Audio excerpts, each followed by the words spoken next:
Hello everyone, welcome back to our channel Judiciary by PW. This is me Arjita and आज के इस video में हम बात करेंगे राजस्थान एपीओ एग्जाम के बारे में। जैसे कि आप सब जानते हैं, the detailed notification is already out, vacancy, number of post, सब कुछ आपको बताया जा चुका है। इवन एग्जाम डेट यहाँ पे रिलीज की जा चुकी है कि सितंबर में राजस्थान एपीओ का प्रीलिम्स का पेपर होने वाला है।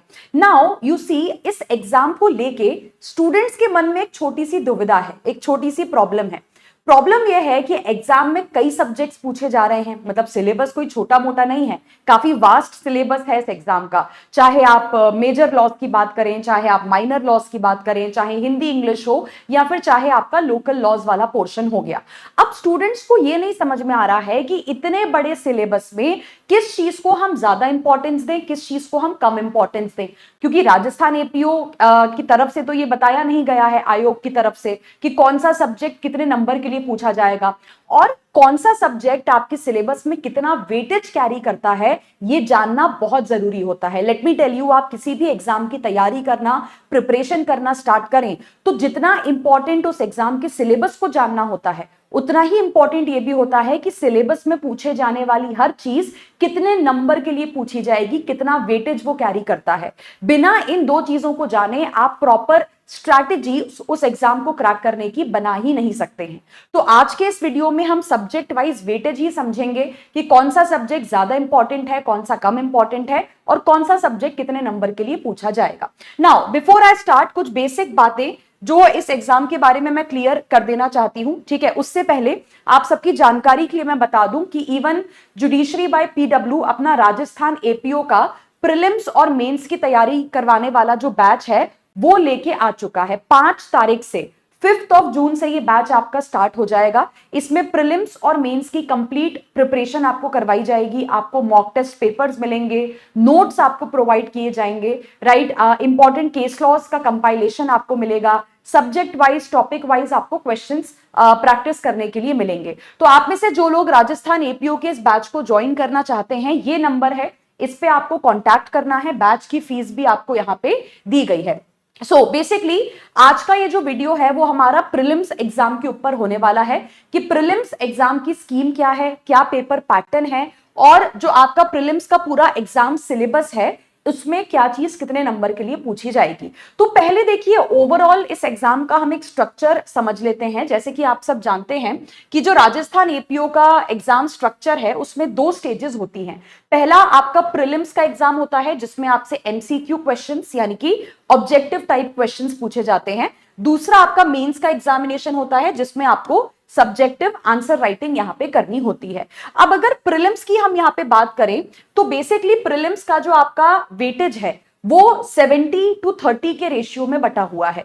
यानी कि 100 में से जो आपका 70% या ऐसा कह लीजिए कि जो 70 मार्क्स के क्वेश्चंस होंगे वो लॉ के सब्जेक्ट से पूछे जाएंगे और जो 30% एरिया है आपका, यानी कि 30 क्वेश्चंस हैं, ये आपके लैंग्वेज से पूछे जाएंगे। लैंग्वेज आपको कौन सी पढ़नी है?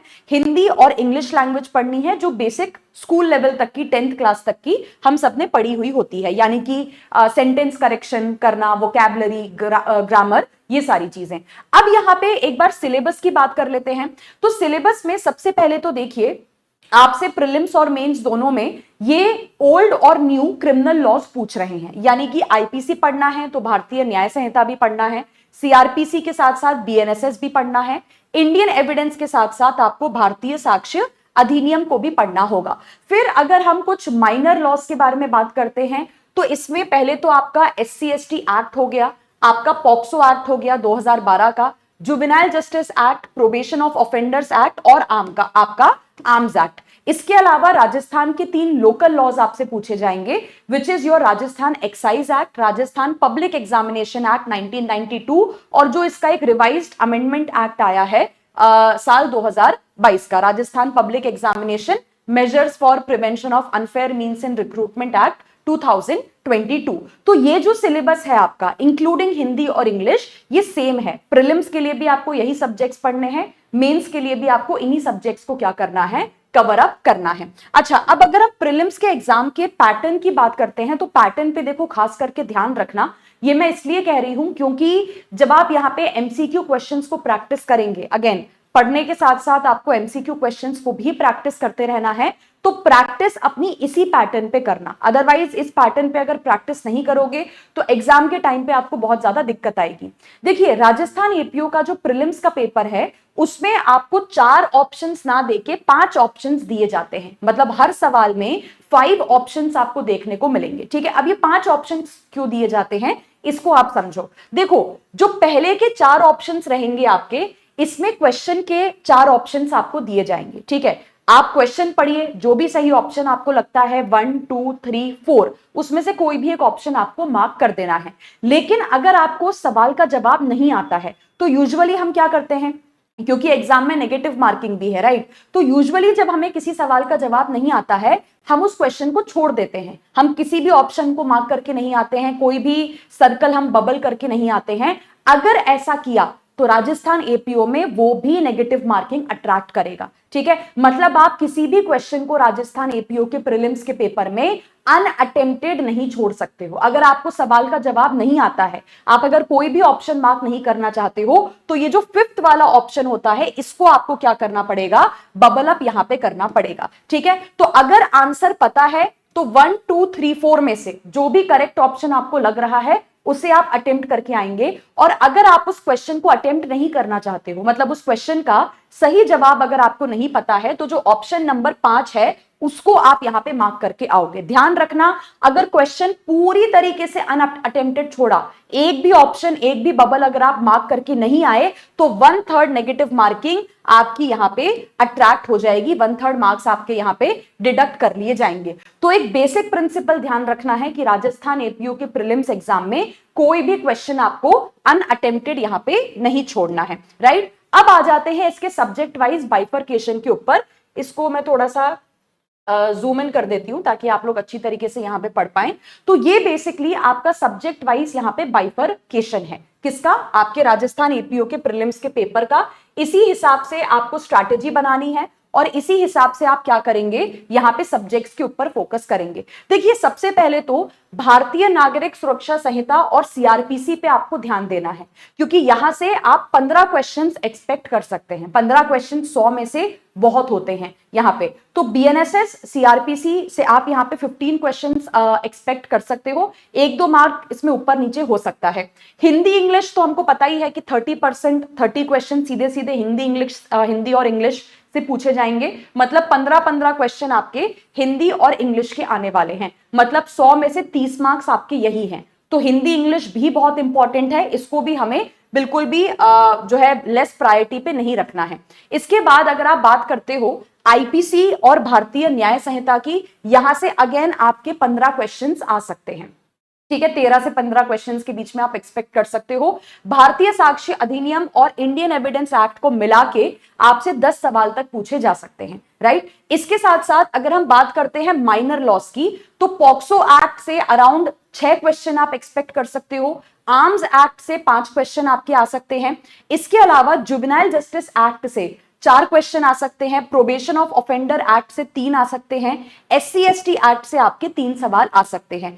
फिर वहीं अगर हम राजस्थान के लोकल लॉस की बात करें तो एक्साइज एक्ट से आप लगभग 5 क्वेश्चन एक्सपेक्ट कर सकते हो। और जो आपका ये राजस्थान के दोनों अनफेयर मीन्स पब्लिक एग्जामिनेशन वाले एक्ट हैं, इनसे आपके 2-2 क्वेश्चन आ सकते हैं, राइट। तो यहां पे आई होप आप इस टेबल को देख के, इस चार्ट को देख के एनालाइज कर पा रहे हो कि आपके लिए कौन से सबसे मोस्ट इंपॉर्टेंट सब्जेक्ट्स रहने वाले हैं। क्लियरली दिख रहा है, क्लियरली समझ में आ रहा है कि हिंदी इंग्लिश इंपॉर्टेंट है, उसके साथ साथ न्यू और ओल्ड क्रिमिनल लॉज पे हमें फोकस करना है। और माइनर लॉज में अगर हम बात करते हैं तो पॉक्सो हो गया, हमारा आर्म्स एक्ट हो गया, ठीक है, और ये राजस्थान का ये वाला लोकल लॉ हो गया, एक्साइज एक्ट वाला, ये हमारे की एरियाज यहाँ पे रहने वाले हैं। तो इस तरीके से ये आपका पूरा यहाँ पे 100 मार्क्स का बाइफरकेशन इस एग्जाम के लिए रहने वाला है, राइट। तो आई होप अब आपको सब्जेक्ट वाइज वेटेज समझ में आ गया होगा। अब आप प्रीलिम्स के लिए एक बेटर स्ट्रैटेजी यहाँ पे फॉलो कर पाओगे कि किन सब्जेक्ट्स पे आपको ज्यादा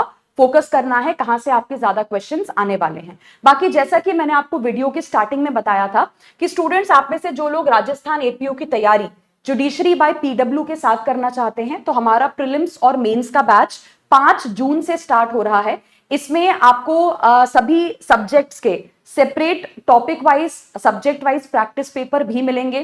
प्रीलिम्स और मेंस के लिए आपको अलग से मॉक टेस्ट पेपर्स दिए जाएंगे। सभी इंपॉर्टेंट केस लॉस का आपको कंपाइलेशन मिलेगा, है ना। इसके साथ साथ हिंदी और इंग्लिश लैंग्वेज में आपको नोट्स भी प्रोवाइड किए जाएंगे। तो ये नंबर है, इस पे आप कॉन्टैक्ट कर सकते हैं अगर आप राजस्थान एपीओ के हमारे बैच को ज्वाइन करने में इंटरेस्टेड हैं तो। So thank you so much, take care, all the best for your preparation, bye bye.